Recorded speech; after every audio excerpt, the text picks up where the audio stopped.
Breaking news. One of the candidates in the 2024 presidential election is using fake AI images to mislead voters. Rumors are saying that Canon will soon allow third-party lenses for the RF mount. Hallelujah. Nikon launched version 4.0 for the Z9 firmware. I'll tell you about that. And we have leak information about upcoming Sony cameras, the a6700, the A9 Mark III, and the a7C Mark II.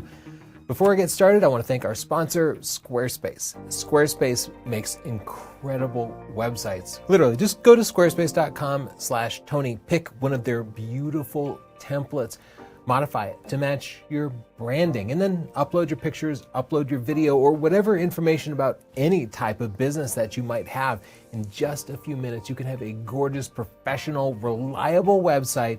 Take appointments from clients, sell items on your store, view detailed analytics. Anything you can imagine starts at squarespace.com/Tony. I promise you'll love it. And when you do, sign up with the coupon code Tony and they'll give you 10% off. Pretty good deal. First, as photographers, we're watching really closely how developments in AI imaging are changing our culture. We have an upcoming election in the United States next year, and one of the candidates, Ron Desantis, recently published a campaign commercial on Twitter. This video was attacking his Republican competitor, Donald Trump's relationship to Fauci, who oversaw much of the response to COVID in the United States. And they show a particular slide with 6 images showing both Fauci and Trump together. The catch is 3 of those images are AI generated, and there is no declaration saying that those images are fake. The other 3 are real. They're pretty much seamlessly mixed together. Indeed, if you look closely, you can see some signs that those images are AI generated, like the skin tones, the hair seem a little bit waxy. Those are some things that I look for. But those images are misleading because those 3 images show the two in physical embraces, even kissing, which nobody seems to think ever happened. So they are factually misrepresenting the relationship between these two men. I have no doubt that the future has a lot of misleading AI imagery in it, but there have to be controls, some way to push back, and Twitter has some of this. If you look on Twitter where that was shared by Desantis' people, there is actually reader context that says that some of those AI images are fake. And that's not a perfect system because not everybody is going to read that. And if they knew that there were fake images up there, why did they leave it up, even though it's definitely misleading? And how long did it take where that was circulating before people saw it? And also 9.7 million people, according to Twitter, saw this video. So that's a lot of people who might have been misled. I think this is all really dangerous, but I'm fascinated to see how the push and pull of fake imagery and controls unfolds before us. Regardless, there's already a huge impact of AI images on professional photographers. And in fact, stock AI images now seem to be outselling real images. Chelsea and I were professional stock photographers for quite a few years and have made a lot of money from it, and that entire career seems to be gone. It's now cheaper and faster to generate acceptable quality AI images than it is to set up a studio and hire models and get hair and makeup and actually create those pictures. I expected this to happen, but I didn't think it was going to happen so fast. You should subscribe because I'm reviewing software that actually generates portraits of individuals, and it works really well, and it will have a deep impact on portrait photography. That should be out in the next couple of days. But in better news, this is the best news I could hope for. Canon is rumored to be allowing third-party lenses into the RF mount system. And I want all of you to pat yourself on the back a little bit because I don't believe this was ever in Canon's plans. I believe they always planned to completely block third-party lenses from the RF mount in order to force everybody to buy their own lenses so they could make more profit. Corporate decisions are often made with a spreadsheet. They just simply do the math and figure out which will make them more money. But here's the thing about our voice as members of the community.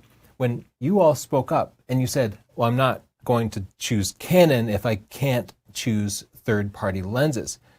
Canon heard that, and they went into their spreadsheet and they made some adjustments because Janet and Bobby weren't going to buy Canon, and they realized, oh, we'll actually make more money if we allow some third-party lenses. Canon rumors is saying we're going to see 2 Sigma lenses, a zoom and a prime, in the next 6 to 8 months. Here's my prediction for what that's going to look like. I think they're going to tack on an extra fee because I think Canon is going to be charging a licensing fee to use the RF mount. Basically, you're paying them a little bit for every lens you sell so that you don't get sued. I also think they will be non-competing lenses. It's not going to be a Sigma 24-70 f2.8 because Canon has one of those. So I took a look at Sigma's lineup, and here's 2 lenses I think would be great candidates. They're non-competing and in high demand. Sigma has a 60-600, which we love. It's extremely versatile. It's good for sports and wildlife and just about anything. I would love to see that on the RF mount. Sigma also has an APS-C 16mm f1.4, which is a fantastic vlogging lens that lets you get shallow depth of field like this. That's one of those things that makes something like a Canon R50 or Canon R10 be useful for vlogging and really separates it from your smartphone quality. I think those 2 would be my first 2 picks for Sigma. But in the comments down below, let me know what third-party lenses you'd really like to see on the RF mount. More good news. Nikon launched yet another firmware update for the Z9. The Z9 has changed so much since it initially launched. In fact, this is version 4.0, and it has some features I've never seen before. The first and most important is auto capture.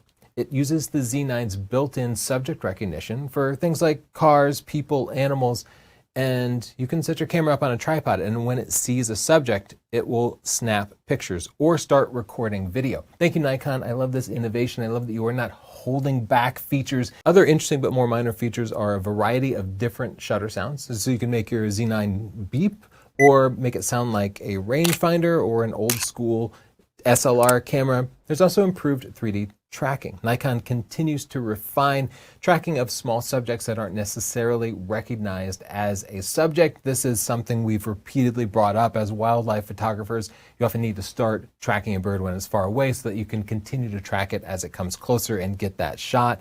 Thank you for working on that, Nikon. I really appreciate it.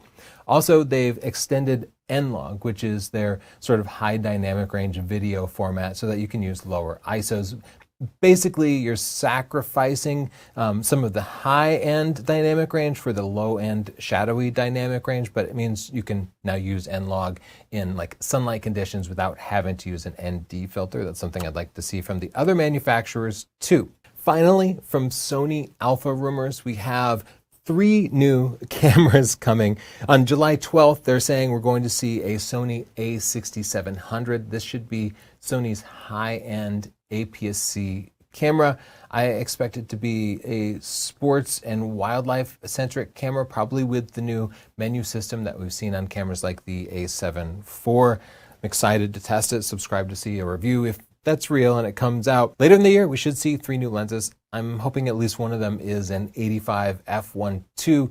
I'd also love to get a 35 or 24mm f1.2. I love those fast primes. And we should see a Sony a9 Mark III, which I think will be more of a proper Canon R3 competitor. The A9 is Sony's lower-end sports camera, 24 megapixels, so low resolution, which is what most sports photographers want, but high frame rates. And the current A9 Mark II is 24 megapixels, 20 frames per second. I think Sony will double or triple that. So the A1 does 50 megapixels and 30 frames per second.